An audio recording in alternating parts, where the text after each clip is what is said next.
todellakin sen sitten Paulus Perkkiö tulemaan, tuolla pisteet saadaan tuolla Philip Wernerille. Mitä on vielä, kun se on Paulus auto äänestä? Se pitäisi kuulua aika hyvin, kun lyödään Attilakin päälle. Se on taas ihan semmoinen niin kuin kuuluvainen laite. Se on kyllä just sitä.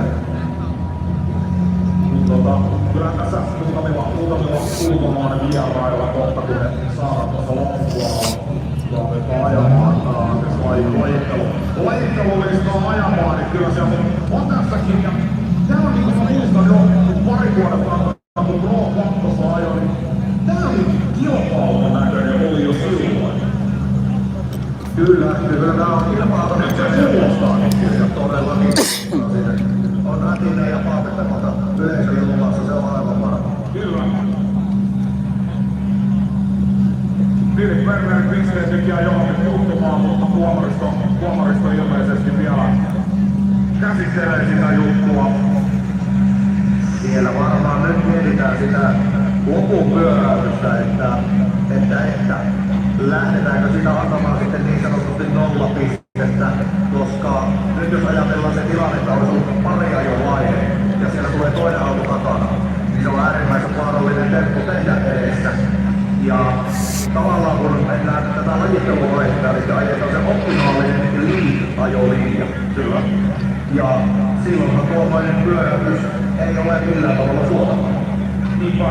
Mitä nyt katsoin suusinnassa, kun spekuloitin kapanin ja mielestäni se oli hyvin hallittu ja suunniteltu, mutta toisaalta sitä tuomarista on kuljettajakokouksessa Juurikin siitähän se riippuukin hyvin pitkälti se homma, että esimerkiksi tuolla rikmastressin puolella on vähän useinkin sitä, että jengi tekee sen maalituon jälkeen sen tarkoituksellisen 360. Kyllä. Ja siellä se on ok lajitteluvaiheessa.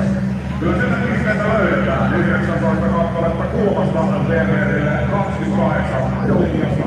Ja tyylijuomari valtaa pisteen. Niillä 11, 58, 60 ohotettu selkeästi pisteistä. Mutta hän on tällä hetkellä siellä 6. 58 points for Philip Werner, now in 6th place in qualification, and next we have Paulus Perkkiö. Seuraavaksi Paulus Perkkiö vuorolla. Ja meidän puolesta ei muuta kuin matkaa, ja tällä kaudella Suomi-sarjassa myös kuuluu turvallisuutta ja vähän vapautuksia. Se on kuvassa kuin Philip Perkkiö. No joo, se on aika yleensä.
Kulman puolesta ajolinja mielestäni oli hyvä setti. Kiva sanoa, että kolmannen nelosen puolella oli pikkasen haasteita. Ja raivoa ja pautetta oli sen osittain myös moottorin kautta, mutta sieltä se tulee! 90 pistettä Perkkiö painaa itsensä lajittelukärkiä 47 pistettä ajolinjasta, 21 tyylistä ja Paulus Perkkiö 90 pistettä 90 points for Paulus Perkkiö. First place is in qualification. Oi hieno, no oli se hieno jo. Täytyy muistaa nyt sitten se, että kun mä katson tästä samaa kuvaa liveen, katsojat kotona, niin muistetaan, että vuokraistolla käytettämisellä ja toiset kuvakulmat, joita me on katsonut ihan varmasti omasta kamerastaan tai omalta näytöltään, se käytölle siinä nelosella riittävän syvällä ja väittäisin, että on käynyt, kun kuin olivat niin.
Johannes Park kolmanneksi, 87 points for Johannes Park third place.